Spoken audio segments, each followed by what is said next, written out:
तो जब आपके अंदर ज्ञान नहीं होता, परमेश्वर ने यह नहीं कहा कि शैतान के कारण मेरी प्रजा नाश हो रही है, या शैतान के कारण मेरी प्रजा में बीमारियां फैल रही हैं, शैतान के कारण मेरी प्रजा में जादू टोना फैल रहा है। परमेश्वर ने कहा जादू टोना शैतान सब कुछ मैंने तुम्हारे बस में कर दिया है, किसी भी वस्तु से तुम्हें कुछ भी हानि ना होगी।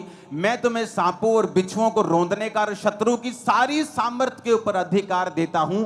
किसी भी वस्तु से तुम्हें कुछ भी हानि नहीं होगी।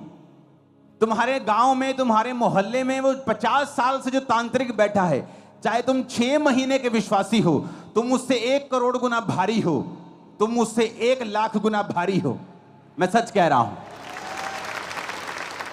तो बात यह है कि अब चर्च को उस जगह के ऊपर लाया जाए जहां से चर्च को यह बात की नॉलेज हो जाए कि अगर हमारे अंदर परमेश्वर का ज्ञान नहीं है तो शैतान कभी भी आपको हरा सकता है।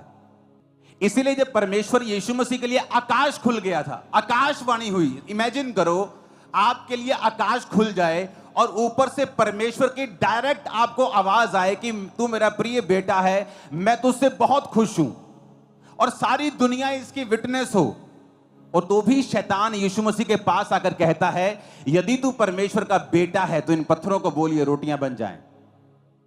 इसका मतलब क्या? चाहे आपने कैंसर से छुटकारा पाया हो, चाहे आपने बड़ी बीमारी से छुटकारा पाया हो, चाहे आपने पवित्र आत्मा का वरदान पाया हो, चाहे आपने परमेश्वर को देखा हो, परमेश्वर की आवाज सुनी हो, फिर भी शैतान आपको गिराने की कोशिश करेगा अगर आपके अंदर परमेश्वर का वचन नहीं है।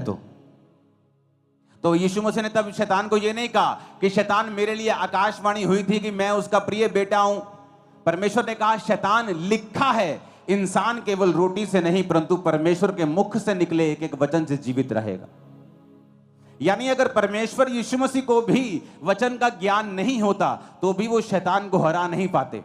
इसलिए आपने ये बहुत ध्यान से देखा होगा कि प्रभु यीशु मसीह को स्क्रिप्चर्स की, बाइबल की बड़ी अच्छी नॉलेज थी। जब वो आराधनालय में बाइबल पढ़ने के लिए यशाया की पुस्तक पढ़ रहे थे कि यहोवा का आत्मा मुझ पे है, तो परमेश्वर ने कहा था आज ये लेख तुम सबके सामने पूरा हुआ है क्योंकि ये वचन मेरे लिए लिखा गया था। कितने मेरी बातों को समझ रहे हैं? मैं अभी